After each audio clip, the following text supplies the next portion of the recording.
Bismillah. Assalamualaikum warahmatullahi wabarakatuh. Innal hamdalillah nahmaduhu wa nasta'inuhu wa nastaghfiruh wa na'udzu billahi min shururi anfusina wa min sayyiati a'malina. May yahdihillahu fala mudilla lahu wa may yudlil fala hadiya lahu. Asyhadu an la ilaha illallah wahdahu la syarika lah wa asyhadu anna Muhammadan abduhu wa rasuluh. Ya ayyuhalladzina amanu taqullaha haqqa tuqatih wa la tamutunna illa wa antum muslimun. Ya ayyuhan nasu taqu rabbakumul ladzi khalaqakum min nafsin wahidah wa khalaqa minha zawjaha wa batha minhuma rijalan katsiran wa nisaa'a wattaqullaha alladzi tasaaluna bihi wal arham innallaha kana 'alaikum raqiba. Ya ayyuhalladzina amanu taqullaha wa qulu qawlan sadida yuslih lakum a'malakum wa yaghfir lakum dhunubakum wa may yuti'illaha wa rasulahu faqad faza fawzan 'azima. Amma ba'du fa inna asaqal hadis kitabullah wa khairal hadi hadi Muhammad sallallahu alaihi wasallam wa syarrul umuri muhdatsatuha wa kullu muhdatsatin bid'ah wa kullu bid'atin dhalalah wa kullu dhalalatin finnar. Ikhwah fillah rahimakumullah, saudaraku yang senantiasa di dalam rahmat Allah. Alhamdulillah Allah pertemukan kita kembali di majlis ilmu ini. Semoga ilmu yang kita tuntut ini, ilmu yang kita pahami ini adalah ilmu yang menggembirakan kita kelak di akhirat di hadapan Allah Subhanahu wa taala. Saudaraku yang Allah muliakan, kita masih sedang membahas hadis yang ke-12 ya, yaitu hadis tentang meninggalkan sesuatu yang tidak bermanfaat. Hadis tentang sesuatu yang tidak bermanfaat, meninggalkan sesuatu yang tidak bermanfaat. Adapun poin-poin yang sedang kita bahas dari hadis tersebut adalah pengertian Islam, kemudian pengertian bermanfaat, kemudian syariat Islam memerintahkan pemeluknya berbuat adil dan ihsan. Poin keempat adalah bertakwa adalah pendorong pelakunya berbuat kebaikan. Dan kelima, 4 tanda di antara tanda-tanda kebaikan Islam pada diri seseorang. Kemarin kita sudah membahas apa itu iman, apa itu Islam, dan apa itu ihsan ya. Dan juga kemarin kita sudah membahas tentang apa itu bermanfaat ya. Ketika kita bicara bermanfaat, maka yang harus kita pahami adalah ma yatawassalu bihi al-insan ilal matlub. Ma yatawassalu bihi al-insan ilal matlub. Sesuatu yang menghantarkan manusia kepada yang diinginkan. Dan yang dimaksud diinginkan adalah terkait dengan kepentingan dunia dan agama. Jadi ketika kita bicara ilmu terkait dengan kehidupan kita, maka tidak melepaskan diri kita dari agama. Karena masih banyak, jangankan mereka yang bukan sebagai muslim, mereka yang sebagai muslim saja banyak yang ketika mereka berbicara masalah ilmu, masalah kehidupan, mereka tidak mengkaitkannya secara kuat dengan agama. Kenyataan ini kita dapati ya, di hadapan kita sendiri ya, di depan mata kita sendiri. Seperti apa? Seperti ketika kita berbicara akhirat ya, bicara Rasulullah, pada kenyataannya mereka justru menentang akhirat dan mereka menentang Rasulullah Shallallahu Alaihi Wasallam. Itu artinya mereka berbicara ilmu, katanya ilmu agama, tapi mereka tidak sepenuhnya paham apa itu ilmu agama. Maka sekali lagi, ketika bicara ilmu itu bermanfaat, yang harus kita pahami, ilmu tersebut kaitannya erat baik dengan dunia ataupun dengan akhirat. Ya. Jadi kaitannya erat baik dengan ilmu dunia ataupun ilmu akhirat. Dan ilmu dunia dengan ilmu akhirat tidak bisa kita pisahkan. Nah, tidak bisa kita pisahkan. Malah seharusnya saling mengikat, saling mendukung. Nah, ketika ilmu itu sudah kita pahami, saling mengikat, saling mendukung, maka itulah yang dimaksud dengan manfaat yang sedang kita bahas ini, teman-teman. Nah, jadi sekali lagi, ketika bicara manfaat, maka yang kita pahami adalah ma yatawassul bihi al-insan ilal matlub. Manfaat adalah sesuatu yang mengantarkan manusia kepada yang diinginkan, yaitu untuk kepentingan dunia dan akhirat. Kemudian teman-teman yang Allah muliakan, di dalam surah Al-Baqarah, ya.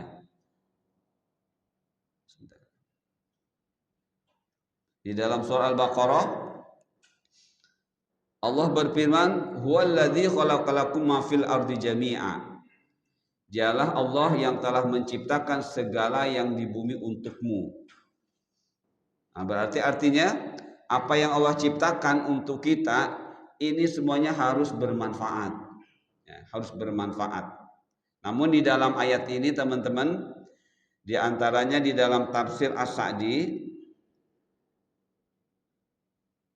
ketika bicara manfaat di dalam ayat ini, maka ada aspek-aspek lain, ya, ada bagian-bagian lain yang memperkuat manfaat itu sendiri. Di sini di dalam tafsirnya dikatakan, dialah yang telah menciptakan untukmu di muka bumi ini semuanya. Nah, di sini ada kata-kata Allah menciptakan untukmu di muka bumi semuanya, untukmu. Semua yang ada di muka bumi diperuntukkan semuanya untuk kita. Nah, berarti ada dua kata kunci yang di muka bumi Allah ciptakan semuanya untuk kita. Apa yang dimaksud di situ? Untuk kita semuanya yang di muka bumi. Di sini ada 4 hal yang harus kita pahami. Ya. Ada 4 hal yang harus kita pahami dari kata-kata semua yang ada di bumi yang Allah ciptakan itu untukmu. Nah, di sini ada 4 yang harus kita pahami. Pertama, bahwa yang di bumi ini harus menjadi rahmatan, harus menjadi rahmat. Ya. Apa yang kita pahami yang dimaksud dengan rahmat harus menjadi sumber kebahagiaan. Ya. Jadi rahmat adalah harus menjadi sumber kebahagiaan. Itu teman-teman. Dan ketika bicara bahagia, maka bicara suasana jiwa kita merasa senang, dan rasa senang ini terus menerus, tidak berhenti. Itu bahagia. Jadi bahagia adalah rasa senang, ya, terkait dengan ruhaniyah kita, spiritual kita, dan terus menerus tidak berhenti. Itu namanya bahagia. Kalau sesekali berhenti, itu berarti hanya senang saja. Ini terus menerus, itu bahagia. Maka apapun yang ada bersama kita, walaupun secara fisik menyedihkan kita, ya, secara fisik menjengkelkan kita, tapi ketika kita kembalikan kepada ayat ini harus menjadi kegembiraan buat kita, teman-teman. Misalnya di rumah anak kita membuat kita jengkel terus, ya. Perilakunya, tingkah lakunya membuat kita jengkel terus. Nah, ketika kita kembalikan ke ayat ini, Maka Allah ingatkan harus menjadi kebahagiaan. Ya. Harus menjadi kebahagiaan. Kalaupun ada rasa jengkel, sesaat saja. Ya. Setelah itu kembalikan kepada Allah. Bagaimana kita pahami bahwa apa yang terjadi yang saat itu menjengkelkan sebenarnya bukan tujuan Allah membuat kita jadi tidak gembira, ya. Tapi justru agar kita ingat kepada Allah bahwa apa yang terjadi tidak lepas dari ketentuan Allah. Teman-teman masih ingat ketika kejadian-kejadian itu langsung turun kepada kita, ya, maka itu namanya takdir, ya. Jadi ketika segala kejadian itu baik itu baik ataupun buruk itu terjadi pada diri kita, maka disebut dengan takdir. Maka kita ini hidup sedang menjalani takdir Allah, sedang menjalani takdir Allah. Baik takdir baik ataupun buruk, semuanya harus menjadikan kita bahagia. Begitu teman-teman, ya. Yang kedua, apa yang ada di muka bumi yang Allah ciptakan untuk kita harus menjadi intifa. Intifa artinya harus bermanfaat. Tadi sudah definisinya. Al-manfaat ma yatawassalu al-insan atau ma yatasbil al-insan ilal matlub. Segala sesuatu yang bisa mengantarkan dan harus mengantarkan seseorang kepada yang dituntut. Dalam kehidupan kita sebagai muslim tidak ada yang dituntut kecuali kehidupan dunia dan akhirat yang Allah ridhoi. Berarti segala sesuatu yang sampai kepada kita harus menjadikannya bermanfaat untuk kita mengantarkan diri kita kepada Allah, ya. Mengantarkan diri kita ke dalam surganya Allah. Mengantarkan diri kita kepada kebahagiaan-kebahagiaan yang memang Allah sudah tetapkan untuk kita. Kemudian yang ketiga, istimta. Istimta rasa senang. Nah, baru tuh rasa senang ini bersifat relatif atau mungkin sementara. Ya, sementara. Jadi ketika kita dihadapkan kepada sesuatu yang secara fisik tidak menyenangkan, kita harus menjadikan itu senang. Harus menjadikan itu senang. Hujan turun, kita tidak merasa senang. Ketika kita ingat ayat ini, harus jadikan senang, ya. Sehingga apa cirinya menjadikan sesuatu yang tadinya tidak menyenangkan menjadi menyenangkan? Kita menjadi dapat pahala dari Allah, ya. Kita jadi dapat pahala. Jadi ciri orang yang selalu menjadikan kondisi yang awalnya tidak menyenangkan menjadi menyenangkan, itu artinya kita mengharapkan pahala dari Allah. Seperti itu, ya. Maka ketika kita menghadapinya bisa dengan alhamdulillah ala kulli hal, atau dengan istirja inna lillahi wa inna, atau dengan kalimah-kalimah thayyibah, ya, yang kita sudah mengetahuinya. Nah, yang terakhir teman-teman, dari yang Allah ciptakan untuk kita ini harus menjadi i'tibar. I'tibar itu sebenarnya dari kata abrun. Abrun itu menyeberang, ya. Menyeberang. Nah, ketika i'tibar, kita berusaha menjadikan segala sesuatu itu untuk kita menyeberang. Maksudnya apa? Mendapatkan ilmu. Jadi kata i'tibar itu bisa diartikan segala sesuatu yang menjadikan kita mendapatkan ilmu. Jadi i'tibar di sini diartikan segala sesuatu yang kita upayakan harus menjadi ilmu atau harus menjadi cara untuk mendapatkan ilmu. Itu namanya i'tibar. Nah, kalau sudah segala sesuatu itu kita jadikan sebagai alat untuk mendapatkan ilmu, maka insya Allah semuanya yang sampai kepada kita akan jadi ilmu, ya, akan jadi ilmu. Dan teman-teman sudah jauh ketika disebut ilmu adalah sifatun yang kasyifu bihal matlubu intisyafan taman. Ilmu adalah pengetahuan yang pasti, ya. Pengetahuan yang pasti. Apa dimaksudkan pengetahuan itu pasti? Pengetahuan itu bisa memecahkan masalah secara tuntas. Ketika belum bisa memecahkan masalah secara tuntas, belum disebut ilmu. Apa sebutannya? Kemungkinan 3. Kemungkinan disebut dengan pengetahuan yang meragukan, syak, atau waham, yang mungkin kebenarannya itu di bawah 50%, atau zon, asumsi pengetahuan tentang kebenaran di atas 50% tapi belum mencapai 100%. Nah, ketika pengetahuan itu masih seperti itu, masih disebut ragu, 50-50 antara kebenaran dan kebatilannya, ya.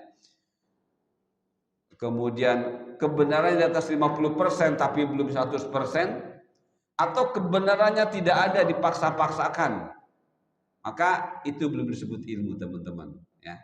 Nah, kalau belum disebut ilmu, maka tidak bermanfaat buat kita ketika kita menggunakannya untuk beramal. Nah, inilah i'tibar, ya. Jadi Allah membimbing kita apa yang ada di hadapan kita, yang sudah terjadi, yang akan terjadi, atau yang sedang terjadi. Kata Allah harus jadi 4, ya. Harus jadi 4. Harus jadi rahmah, sumber kebahagiaan, harus jadi intifa, kemanfaatan yang mengantarkan kita kepada tujuan yang sebenarnya, istimta, harus menjadi kesenangan yang menjadikan kita dapat pahala, i'tibar, harus menjadi wasilah kita mendapatkan ilmu. Baik. Berikutnya surah Al-Qasas ayat 77. Wabtaghi fi ma ataqallahu darul akhirah. Kata Allah, cari, ya, cari apa yang ada di muka bumi ini, ya. Cari dengan apa yang Allah berikan kepada kalian, yang tadi, yang menjadi 4 tadi, teman-teman. Cari dengan apa yang Allah berikan kepadamu di dunia ini. Berarti apa ini maksudnya? Masalah duniawiyah, ya. Allah memberitakan kepada kita menggunakan duniawiyah ini untuk mencari akhirat. Wabtaghi fi ma ataqallahu darul akhirah. Darul akhirah di dalam ilmu nahwu ini kedudukannya sebagai objek. Jadi kehidupan akhirat sebagai objek. Nah, untuk memperoleh, mencari kehidupan akhirat ini, Allah menyediakannya untuk kita dunia, ya, dunia. Begitu, teman-teman, ya. Kemudian Allah memperkuat wala tansa nasibaka minad dunya, dan jangan engkau lupakan. Kalau secara harfiah tansa itu artinya jangan lupakan. Jangan lupakan nasib bagianmu. Ada beberapa penafsiran tentang wala tansa nasibaka minad dunya. Ini artinya kamu jangan sampai melupakan yang kamu inginkan di dunia. Kalau kamu ingin ini, lakukan. Lebih berorientasi pada kepuasan diri. Misalnya kalau kamu pengen jalan-jalan, jalan-jalanlah. Kalau pengen makan ini, makanlah. Ternyata setelah saya buka-buka tafsirnya, yang lebih tepat bukan itu penafsirannya. Yang lebih tepat penafsirannya adalah yang dimaksud nasib bagianmu di dunia adalah bahwa tugas pokokmu di dunia, ya, tugas pokokmu di dunia itu apa? Adalah beribadah. Jadi awal ayat wabtaghi fi ma ataqallah, cari dengan dunia ini yang Allah berikan kepadamu, negeri akhirat ini bicara masalah dunia. Bicara masalah dunia. Nah, wala tansidan nasibaka, bicara tugas pokok kita di dunia. Kalau mungkin kita misalkan teman-teman ini bekerja, di sebuah perusahaan atau instansi ya. Nah, teman-teman di situ diberi posisi, diberi jabatan. Nah, untuk membuktikan teman-teman ini punya jabatan ya, di perusahaan tersebut, di instansi tersebut, teman-teman diberi fasilitas untuk mendukung jabatan tersebut. Nah, inilah ayat ini gambarannya. Jadi dunia sebagai fasilitas untuk mendukung jabatan teman-teman. Nah, jabatan teman-teman inilah yang dimaksud dalam ayat ini, nasib. Ya. Nasib. Apa itu? Tugas pokokmu di dunia itu ibadah. Maka dunia yang Allah berikan kepadamu, gunakanlah itu sebagai fasilitasmu dalam membuktikan ibadahmu, untuk mendukung ibadahmu. Begitu teman-teman. Itu yang lebih tepat tafsirannya. Ya. Jadi bukan semata-mata nasib itu bagian di dunia. Kalau kamu senang-senang lah. Enggak seperti itu sebenarnya. Justru masalah senang sudah tadi dibahas dalam ayat 29 surah Al-Baqarah. Semua yang terjadi, yang ada pada kita harus jadi 4. Harus menjadi rahmat, manfaat, istimta, dan harus menjadi itibar. Nah, ini untuk memperkuatnya bahwa tugas kita di dunia ini dua: satu, bagaimana menggunakan duniawiyah; dua, bagaimana beribadah yang benar. Ya, maka Allah menginginkan kepada kita duniawiyah yang Allah berikan kepada kita itu harus bernilai ibadah juga. Ya, kita pakai baju, ini fasilitas dari Allah. Maka gunakan baju kita untuk beribadah kepada Allah. Maksudnya apa? Bukan hanya buat sholat, tapi ketika kita mau mengenakan pakaian, kita minimalnya baca bismillah. Ya. Dan kita pakai baju bukan hanya untuk pamer kebagusan, ya, bukan, tapi untuk menutup aurat. Adapun memperlihatkan keindahan, oh baju saya bagus, bolehkah begitu? Selama tujuannya bukan riya, boleh. Ya, selama tujuannya innallaha jamil wa yuhibbul jamal. Allah itu maha indah dan menyukai dan mencintai keindahan, maka itu boleh. Ya, jadi kita boleh. Teman-teman, saya pengen beli baju yang mahal, yang bagus. Tapi tujuannya karena berdasarkan pada dalil innallaha jamilun wa yuhibbul jamal. Allah itu maha indah dan mencintai indah, maka itu boleh dan dapat pahala. Ya. Tapi kalau tujuannya pengen kelihatan hebat, baru itu jadi riya. Ya. Dan saat itu tidak bermanfaat. Ya. Tapi kalau tujuannya untuk menunjukkan bahwa Allah mencintai keindahan dan Allah senang melihat hambanya menggunakan nikmatnya, maka kita dapat pahala, teman-teman. Nah, inilah ayat ini. Nah, kalau dua poin ini sudah kita lakukan, dunia digunakan untuk fasilitas ibadah, maka Allah kemudian menyuruh kepada kita, ya, wa ahsin kama ahsanal ilaik. Maka berbuat baiklah, ya, sebagaimana Allah telah berbuat baik kepadamu. Berbuat baik kepada siapa? Kepada siapa saja, ya. Kepada makhluk-makhluk Allah, baik itu hewan-hewan, pohon-pohonan, terlebih makhluk yang dinamai manusia. Kemudian Allah perkuat, wala tabghil fasada fil ardh, jangan membuat kerusakan, ya. Jangan mencari-cari kerusakan, baik kerusakan berupa fisik ataupun berupa psikis, ya. Baik bersifat spiritual ataupun fisik, jangan, kata Allah, ya. Nah, di kehidupan sehari-hari itu banyak, ya, orang-orang yang belum melaksanakan atau belum mengamalkan ayat ini, teman-teman, ya. Masih banyak kesyirikan, itu berarti belum melaksanakan ayat ini, belum melakukan ibadah dengan benar, berarti belum mengamalkan ayat ini. Innallaha la yuhibbul mufsidin, sesungguhnya Allah tidak menyukai orang-orang yang suka membuat kerusakan. Jadi kerusakan fisik dan kerusakan batin. Mengapa terjadi penebangan hutan sehingga akhirnya jadi erosi sebagainya? Karena sebenarnya kerusakan batin, hatinya rusak. Ya. Ketika hati rusak, maka fisik pun akan rusak. Teman-teman masih ingat kan kata Rasulullah, di dalam tubuh kita ini ada segumpal daging, ya. Dimana kalau segumpal daging ini bagus, ya, maka semuanya bagus. Artinya perilakunya bagus, tingkah lakunya bagus.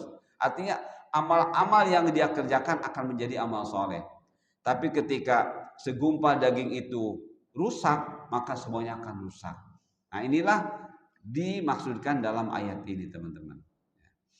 Kemudian berikutnya, syariat Islam memerintahkan pemeluknya berbuat adil dan ihsan. Ya. Syariat Islam memerintahkan pemeluknya berbuat adil dan ihsan. Berarti kita di sini akan membahas apa itu adil dan apa itu ihsan. Innallaha ya'muru bil 'adli wal ihsan wa ita'idil qurba wa yanha 'anil fahsya wal munkar wal baghi ya'idzukum la'allakum tadhakkarun. Sesungguhnya Allah menyuruh kamu, menyuruh kita, ya, untuk berlaku adil dan berbuat kebajikan, memberi kepada kaum kerabat, dan Allah larang berbuat keji, mungkar, dan permusuhan. Dia memberi pengajaran kepadamu agar kamu dapat mengambil pelajaran. Di dalam ayat ini ada beberapa yang Allah perintahkan. Pertama, berbuat adil. Yang kedua, berbuat ihsan. Yang ketiga, memberi kepada kerabat, ya, memberi sesuatu. Kemudian Allah melarang berbuat fahsya dan melarang berbuat mungkar dan baghi. Berarti ada 3 perintah berbuat baik dan ada 3 larangan. Ya, ada 3 larangan berbuat baik. Perintah yang pertama adil, berarti kita disuruh melakukan sesuatu tanpa kezoliman. Adil itu lawan dari zolim sebenarnya, teman-teman. Al-adil lawan dari zolim. Zolim berarti wad'u syai'in fi ghairi mahalli, menempatkan sesuatu tidak pada tempatnya. Itu zolim. Dan itu lawan dari adil. Berarti adil adalah menempatkan sesuatu pada tempatnya. Alias segala sesuatu diletakkan secara proporsional dengan ilmu, maka itulah adil. Ya, itulah adil. Sekali lagi, adil itu lawan dari zolim. Zolim pengertiannya wad'u syai'in fi ghairi mahalli, menempatkan sesuatu tidak pada tempatnya. Berarti adil wad'u syai'in fi mahalli. Adil adalah meletakkan sesuatu sesuai dengan tempatnya. Dan dimaksudkan lakukanlah segala sesuatu dengan ilmu. Maka itulah adil. Kemudian Allah menyuruh kita berbuat ihsan. Ihsan, teman-teman sudah paham. Ketika bicara ihsan adalah bicara kebaikan. Dan kebaikan itu yang kita lakukan karena merasa kita diperintah oleh Allah, karena kita merasa diawasi oleh Allah, dan lain sebagainya. Itulah ihsan. Ya. Dengan kata lain, kebaikan-kebaikan yang kita lakukan harus bernilai ibadah. Itu ihsan. Ya, itu ihsan. Kemudian itaidil qurba, Allah memerintahkan kepada kita memperhatikan kurba, berarti kerabat, ya, memperhatikan kerabat. Kerabat itu ya bisa kakak, bisa adik, ya, bisa paman, sebagainya yang masih ada kaitannya nasab dengan ibu kita atau bapak kita. Di sini khususnya perhatian terhadap kerabat itu masalah duniawiyahnya, ya, duniawiyahnya. Kalau kerabat kita miskin, maka hendaknya kita bisa memperhatikan, ya, ekonomi kerabat kita. Itu ternyata perintah Allah, ya. Dan ini adalah salah satu bentuk kepedulian sosial, ya, yang Allah ajarkan kepada kita. Kemudian yanhanil fahsya wal munkar. Allah juga melarang kepada kita berbuat fahsya, ya. Fahsya teman-teman sudah tahu, dosa-dosa yang kaitannya dengan dunia. Berarti ketika kita memiliki dunia tidak digunakan untuk berbuat adil, untuk ihsan, untuk i'til qurba, kita sedang berbuat fahsya. Ya, kita sedang berbuat fahsya. Nah, mungkar adalah dosa-dosa yang kaitan dengan tata cara ibadah. Ya. Ini hubungannya kepada Allah sebenarnya. Ya. Walaupun nanti berimbas kepada manusia. Cuma karena mungkar ini kaitannya dengan tata cara ibadah yang tidak benar, Allah perkuat dalam ayat ini. Ya. Allah melarang kita berbuat mungkar. Bagho ini sebenarnya penentangan. Ya, penentangan. Sebenarnya ketika kita berbuat fahsya dan berbuat mungkar, kita sebenarnya sedang berbuat al-bagh, ya, melakukan penentangan kepada Allah. Nah, ini teman-teman, setelah Allah memerintah dan melarang, Allah kemudian mengatakan ya'idzukum. Nah, semua yang Allah perintahkan dan Allah larang itu tujuannya agar menjadi mau'izah. Ya, ya'izukum itu harus mau'izah. Masih ingat teman-teman mau'izah. Mau'izah itu adalah satu perbuatan yang disampaikan sekaligus akibat buruk dan akibat baiknya, dampak buruk dan dampak baiknya. Jadi Allah mengajarkan kepada kita untuk bisa kita ajarkan kembali kepada siapapun. Apa itu? Menyampaikan mau'izah. Jadi kepada anak kita sampaikan mau'izah, ya. Nak, sholat. Kenapa coba sholat? Nah, sampaikan kalau sholat dengan benar engkau akan dapat pahala misalnya. Tapi kalau engkau tinggalkan sholat atau sholat tapi sholatnya tidak benar, engkau akan dapat dosa misalnya. Dosa itu seperti apa? Jelaskan. Itu namanya mau'izah. Ya. Jadi mau'izah adalah penyampaian sebuah amal yang disertai dengan penjelasan apa manfaatnya dan apa akibat buruknya, apa dampak positifnya dan apa dampak negatifnya. Itu namanya mau'izah. Nah, Allah menyebut 6, ya, 3 larangan, 3 perintah. Ini adalah berupa mau'izah dari Allah, ya, berupa mau'izah. Berarti kalau kita terus bahas, Allah menjelaskan dalam ayat lain, kalau engkau tidak berbuat adil akan begini. Kalau engkau berbuat adil akan begini. Kalau engkau berbuat ihsan akan begini. Kalau engkau tidak berbuat ihsan akan begini, dan seterusnya. Nah, di ujungnya Allah tutup dengan la'allakum tadzakkarun, ya. Semoga kalian tadzakkarun. Tadzakkarun itu arti aslinya secara harfiah ingat, ya. Tapi makna yang luasnya semoga itu terus menjadi ilmu untuk kalian, ya. Semoga itu menjadi ilmu untuk kalian. Baik, teman-teman. Baik. Nah, untuk mempertegas di sini, ya, Allah memerintah berbuat adil. Yang dimaksud berbuat adil adalah melaksanakan perintah-perintah Allah, baik yang berkaitan dengan hak-hak Allah maupun yang berkaitan dengan hak-hak hamba Allah secara benar. Nah, itu ya.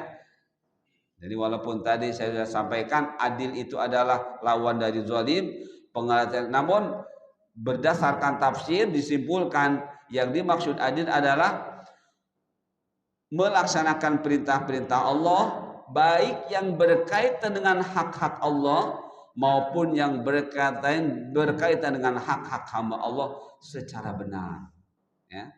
Kemudian hak Allah adalah diibadahi, yaitu hamba melaksanakan apa yang diwajibkan dan apa yang disunnahkan, menjauhi apa yang diharamkan dan yang dimakruhkan, dan mempertimbangkan dengan benar apa yang dimubahkan. Jadi ulama tafsir menjelaskan terkait 6 tadi, 3 perintah 3 larangan, itu Allah sedang menyampaikan kepada kita tentang hukum taklifi yang teman-teman sudah ketahui ya.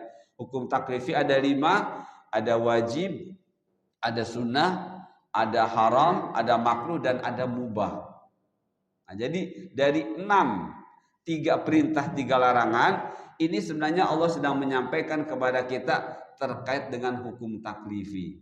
Nah, ketika kita mendapati hukum taklifi wajib, maka bagaimana sikap kita yang benar? Kata ulama, kerjakan dengan benar. Ya. Kenapa? Karena sesuatu yang wajib, ketika dikerjakan dengan benar, dia akan dapat pahala. Ketika ditinggalkan atau dikerjakan tidak benar, berdosa. Nah, perintah-perintah yang Allah tetapkan di dalam ayat-ayat atau hadis, ya, itu ada yang wajib, ada yang sunnah. Maka ketika kita paham mana yang wajib, mana yang sunnah, insya Allah kita pun akan benar mengerjakannya. Itulah adil. Ya, itulah adil. Ketika ada yang haram, ada yang makruh, kita mengerjakan dengan benar, itulah adil namanya. Ketika ada yang mubah, mubah itu masih fleksibel, belum terkait belum berdosa, juga belum berpahala. Nah, bagaimana kita sikapi yang mubah itu dengan adil? Usahakan bernilai. Ya. HP itu asal awalnya mubah. Ya. Semua duniawiyah itu hukum asalnya mubah, teman-teman. Ya. Al aslu fil asya'i al ibahah. Hukum segala sesuatu yang bersifat duniawiyah itu asalnya ibahah, boleh. Boleh, ya. Artinya belum dosa, juga belum pahala. Nah, bagaimana kita menyikapi sesuatu yang mubah itu supaya menjadi adil? Nah, kita targetkan kepada ayat surat Al-Qasas 77 tadi. Ya, apa? Harus menjadi pahala. Ya, harus menjadi pahala. Wabtaghi fima ataqallah daral akhirah wala tansa nasibaka, harus jadi pahala. Jadi yang mubah-mubah harus jadi pahala, jangan jadi dosa. Seperti itu teman-teman ya. Nah, baik. Berikutnya, hak Allah adalah diibadahi oleh hamba. Sebagai bukti hamba memberikan hak Allah kepada Allah adalah dengan melaksanakan perintah dan larangannya. Hak Allah itu ada pada ilmu, ya. Hak Allah itu ada pada ilmu, pada harta benda dan badan, dan begitu juga hak manusia ada pada ilmu, harta dan badan. Gitu teman-teman ya. Jadi kita diingatkan oleh para ulama tafsir, hak Allah itu ada pada ilmu. Berarti ilmu yang kita cari harus yang benar, ya. Sumbernya benar, pemahamannya benar, diamalkan dengan benar. Kemudian hak Allah juga ada pada harta benda kita. Ya, teman-teman pasti punya harta benda, ya. Punya mobil, punya motor, punya rumah, segala hal. Di sana ada hak Allah, ya. Maka gunakan, ya, harta benda kita menjadi hak Allah. Gunakan untuk apa? Untuk fasilitas ibadah kepada Allah. Ya. Kemudian juga badan kita. Ya. Badan kita punya badan fisik kita. Ya.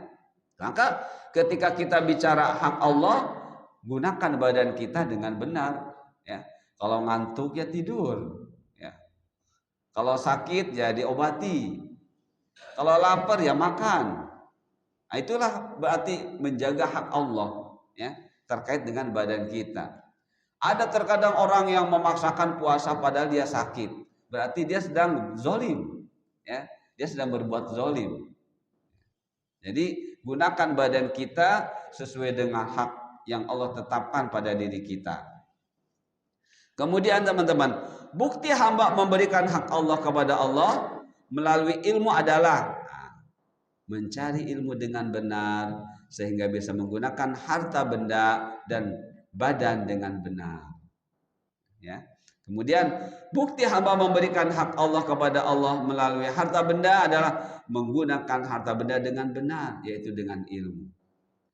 Bukti hamba memberikan hak Allah kepada Allah melalui badan adalah menggunakan badan dengan benar, yaitu dengan ilmu. Jadi intinya baik harta kita, badan kita dan ilmu kita sendiri, ya. Ketika berkait dengan hak Allah maka gunakanlah semuanya itu dengan ilmu, ya. Ilmu kita gunakan dengan ilmu lagi, ya. Jangan ilmu kita gunakan dengan hawa nafsu, ya. Kalau ilmu digunakan dengan hawa nafsu berarti itu enggak melaksanakan hak Allah dan kita tidak zalim. Harta benda kita gunakan dengan ilmu pula, ilmu yang benar, ya. Dan semuanya. Baik teman-teman. Mudah-mudahan selesai bahasanya. Yang dimaksud dengan Allah memerintah berbuat ihsan, sebenarnya ini memperkuat saja, ya. Yang dimaksud Allah memerintah berbuat ihsan adalah Allah menyuruh hambanya agar menjadikan hartanya, badannya, ilmunya bermanfaat untuk keluarganya, untuk kerabatnya, untuk orang lain, bahkan binatang dan makhluk Allah yang lain. Seperti itu, ya. Jadi sekali lagi, yang dimaksud Allah menyuruh kita berbuat ihsan secara detailnya adalah Allah menyuruh hambanya agar menjadikan hartanya, badannya, ilmunya bermanfaat untuk keluarganya, untuk kerabatnya, untuk orang lain, bahkan binatang dan makhluk Allah yang lain. Ya, seperti itu, ya. Baik, berikutnya 4, ya. Bertakwa adalah pendorong pelakunya berbuat kebaikan. Bertakwa adalah pendorong pelakunya berbuat kebaikan. Masih ingat teman-teman definisi takwa? Al-imtithal bi awamirillah wajtinabun nawahi. Takwa adalah imtithal, ya, artinya melaksanakan perintah dengan cara mencontoh. Selalu ingat teman-teman, imtithal itu dari kata misal, ya. Misal berarti contoh. Kemudian berubah bunyi menjadi imtithal. Pengertiannya jadi berbeda. Asalnya contoh, ketika imtithal bukan lagi contoh tapi mencontoh. Dan kata imtithal dijadikan kata untuk definisi takwa. Berarti yang harus kita pahami ketika bicara takwa adalah melaksanakan perintah Allah dengan cara mencontoh. Siapapun mengaku dirinya bertakwa atau ingin bertakwa, tapi ketika melaksanakan perintah Allah tidak dengan cara mencontoh Rasulnya, belum disebut takwa dan tidak akan disebut takwa. Tidak akan disebut takwa. Begitu. Baik. Nah, bertakwa adalah pendorong pelakunya berbuat kebaikan. Sudah jelas, ya, sudah jelas. Ya. Bertakwa adalah pendorong pelakunya berbuat kebaikan. Sudah jelas. Maka di sini kita harus benar-benar menjadikan ketakwaan ini sifat diri kita, sehingga kita terus didorong, dimotivasi untuk berbuat yang baik. Apa itu? Melakukan perintah-perintah yang sesuai dengan perintah, yang sesuai dengan contoh. Nah, lihat di sini ayat 128 dari surat An-Nahl. Innallaha ma'al ladzina taqaw wal ladzina hum muhsinun. Ayat ini sebenarnya memberikan kepada kita kerangka berpikir yang mudah, ya, dalam kehidupan beragama. Apa itu? Kita disuruh mengejar dua. Satu, jadikan diri kita bertakwa. Apa maksudnya? Terus kita perbaiki hubungan kita kepada Allah. Perbaiki terus hubungan baik kita kepada Allah. Dengan cara apa? Dengan cara tadi, lakukan perintah-perintah Allah dengan cara mencontoh Rasul. Nah, kalau itu sudah terpupuk baik, ya, dan sudah terjalin hubungan baik kita dengan Allah, maka sekarang jalin hubungan baik dengan sesama makhluk Allah. Nah, walladzina hum muhsinun. Nah, jadi kata muhsinun ini dalam ayat ini digunakan untuk mewakili diri kita bahwa diri kita ini sudah terjalin hubungan baik dengan sesama makhluk Allah. Itu teman-teman ya. Sekali lagi, ayat 128 surah An-Nahl ini mengajarkan kepada kita untuk berpikir secara sederhana tapi menyeluruh. Ya. Bagaimana? Satu, kita disuruh berpikir jalin hubungan baik kita dengan Allah. Ya. Sampai disebut muttaqin. Nah, kalau engkau sudah menjalin hubungan baik dengan Allah, menjadi bertakwa dengan cara beramal yang sebenar-benarnya, contoh Rasul, sekarang mulailah jalin hubungan baik dengan makhluk Allah. Nah, Allah menyebutnya muhsin. Muhsin. Itu teman-teman, ya. Jadi jalin hubungan baik dengan makhluk Allah. Siapapun jalin hubungan baik. Walaupun kepada musuh, jalin hubungan baik. Minimalnya ketemu musuh tersenyum, sapa, ya. Itu berarti muhsin, ya. Itu tandanya berarti kita sudah terjalin hubungan baik dengan Allah. Begitu teman-teman ya. Jadi ayat ini menerangkan bahwa ciri orang yang bertakwa adalah berbuat ihsan. Apa itu? Berbuat baik karena merasa diperintah oleh Allah. Jadi kita tersenyum kepada musuh karena merasa diperintah oleh Allah. Ya. Kita berbaik-baik dengan tetangga yang nggak baik kepada kita karena merasa diperintah oleh Allah. Itu aja. Gampang kan kalau begitu? Terserah respon mereka baik tidak kepada kita, itu biarkan saja, abaikan. Yang penting ini perintah Allah, innallaha ma'al ladzina taqaw wal ladzina. Walaupun ayat ini secara tekstual tidak kelihatan ada perintah, tapi secara kontekstual di sana ada perintah. Perintahnya seperti ini, ayo berbuat baik, kata Allah, berbuat baik. Ya. Engkau tidak akan rugi, kata Allah. Ya. Ketika engkau berbuat baik dan orang yang jadi objek kebaikan itu tidak merespon, jangan takut, engkau tetap dapat pahala, kata Allah. Begitu teman-teman, ya. Baik, dikit lagi. Qala Ibnu Umar, la yablughul 'abdu haqiqatat taqwa hatta yada'a ma haka fi sadr. Ibnu Umar berkata, seorang hamba tidak akan sampai ke hakikat takwa, alias kesempurnaan takwa, hingga dia meninggalkannya meragukan hatinya. Ya, alias apa? Mohon maaf.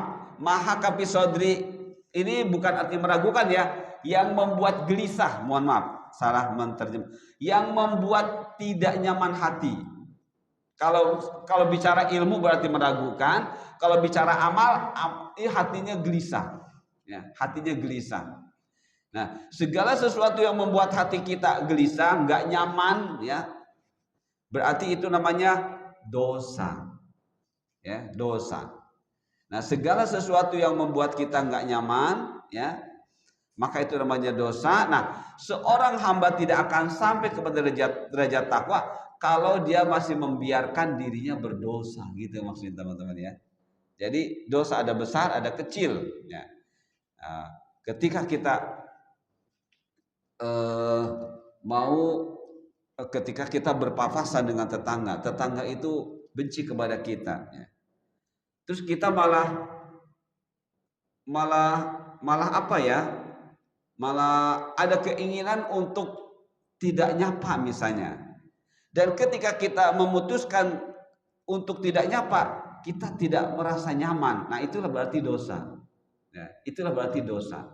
Berarti yang bagus udah sapa aja, sapa saja. Ya.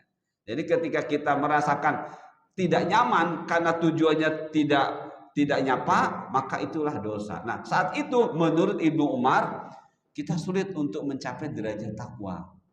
Ya. Sulit untuk mencapai. Jadi gimana? Udah sapa saja. Assalamualaikum, sapa, kasih, udah gitu aja.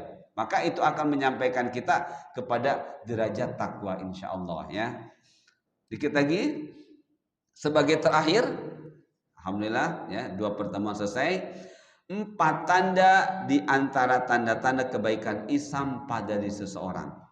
Ini penting kita ketahui ya. 4 tanda di antara tanda-tanda kebaikan ihsan pada diri seseorang. Jadi kalau kita sudah berusaha meninggalkan segala sesuatu yang tidak bermanfaat untuk kita, maka kita menginginkan segala sesuatu bermanfaat untuk kita. Maka untuk melihatnya sesuatu tersebut, di sini para ulama tafsir memberikan ciri-ciri atau tanda-tanda minimalnya 4. Seseorang Islam itu sudah baik dalam keislamannya.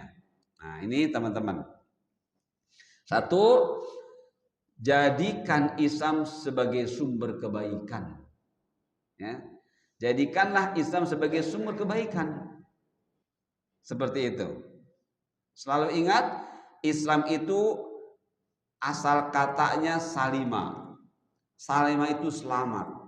Ya. Artinya segala nilai-nilai positif ada pada kata salima. Kemudian mendapat tambahan 1 huruf, jadi aslama.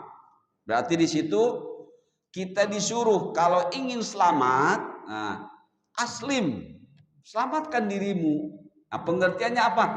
Serahkan dirimu kepada Allah untuk siap melaksanakan apapun yang nanti berkonsekuensi selamat. Itu teman-teman ya. Maka di sini jadikanlah Islam sebagai sumber kebaikan, sumber keselamatan, sumber nilai-nilai positif. Yang kedua, ciri orang itu baik keislamannya, meninggalkan sesuatu yang bukan urusannya. Alias jangan mudah campur tangan. Jangan suka ikut campur urusan orang. Ya. Nggak diminta, ini nimbrung. Ya. Nggak diminta, ikut berterlibat. Jangan. Ya.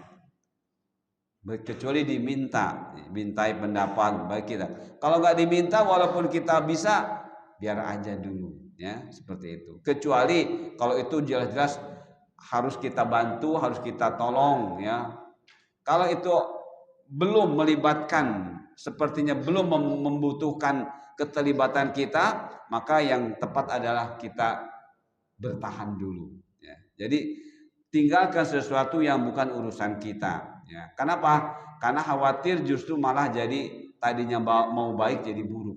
Ya.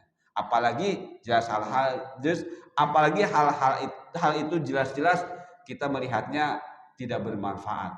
Yang kemungkinan ada manfaat saja, kalau kita tidak dilibatkan, alangkah baiknya kita jangan ikut dulu. Seperti itu teman-teman ya. 3, di antara ciri keislaman seseorang itu baik pada dirinya, menyibukkan diri dengan hal-hal yang sudah jelas nilai positifnya. Jadi kalau sudah jelas nilai positifnya, kerjakan. Ya. Kalau orang istiqomah itu seperti apa sih teman-teman? Istiqomah itu kan dari kata koma berdiri. Ya. Tambah ista, artinya menuntut berdiri. Orang istiqomah itu belum tentu tidak malas. Ya. Jangan berpikir orang istiqomah tuh, dia pasti tidak malas dalam beribadah. Enggak. Setiap orang itu pasti punya rasa malas. Termasuk orang istiqomah. Hanya saja orang istiqomah itu berusaha apa yang sudah menjadi kebiasaan dari ibadahnya, dia berusaha mengerjakan walaupun terkadang dengan rasa malas. Ya, itu istiqomah teman-teman ya. Jadi sekali lagi, orang istiqomah tidak berarti tidak malas. Misalnya teman-teman sudah terbiasa, saya sudah membiasakan sholat qobliyah, sholat rawatib sudah. Ketika teman-teman tuh malas, tetap dikerjakan. Walaupun mungkin asalnya pakai surat, cukup Al-Fatihah saja. Jadi tidak ditinggalkan, tetap dikerjakan walaupun dengan ada rasa berat. Itu namanya istiqomah. Ya. Seperti itu. Nah, jadi menyibukkan diri dengan hal-hal yang sudah jelas nilai positifnya, ini maksudnya beristiqomah. Ya. Beristiqomah, baca Quran. Alhamdulillah setelah Ramadan ini merutinkan baca Quran. Setiap habis sholat baca Quran. Ketika Ramadan baca Qurannya sampai 3 halaman. Ya. Untuk merutinkan, untuk terus menghidupkan amalan Ramadan yang sudah dilakukan selama Ramadan, di luar Ramadan tetap kita baca walaupun mungkin tidak 3 halaman. atau tidak 3 lembar, hanya 1 lembar, itu istiqomah teman-teman. Ya, jadi rutinitasnya terus dilakukan walaupun diikuti rasa malas. Jadi tidak ditinggalkan sama sekali. Itulah hakikat istiqomah teman-teman. Kenapa? Tetap dalam ketaatan, ya, tetap dalam kualitasnya, ya. Walaupun kuantitasnya mungkin tidak, kualitasnya tetap kita pertahankan. Seperti itu. Kemudian yang keempat, berupaya terus mencari nilai-nilai positif di dalam Islam. Artinya kita terus belajar, ya. Jangan berhenti belajar. Saya seringkali bicara ke teman-teman, sholat itu kan teman-teman sudah bisa, ya, sudah bisa. Tapi ternyata ketika kita mempelajari hadis-hadis tentang sholat, itu nggak ada habis-habisnya teman-teman, nggak ada habis-habisnya. Kita pelajari hadis-hadis tentang sholat, nggak ada habis-habisnya. Ada saja ternyata yang kurang, yang ini, yang itu. Nah, maka di sini jangankan masalah-masalah yang lain di luar sholat, masalah sholat saja, jangan bosan kita mempelajarinya. Maka di sini berupaya terus mencari nilai-nilai positif di dalam Islam. Artinya terus mencari ilmu untuk kita amalkan, ya, untuk kita sebarluaskan, untuk kita tumbuhkan di dalam rasa takut dengan ilmu tersebut. Baik teman-teman, alhamdulillah selesai sudah, ya, bahasan kita hadis yang ke-12. Insya Allah hadis berikutnya hadis yang ke-13, ya. Hadis yang ke-13 nanti hadis tentang kesempurnaan iman.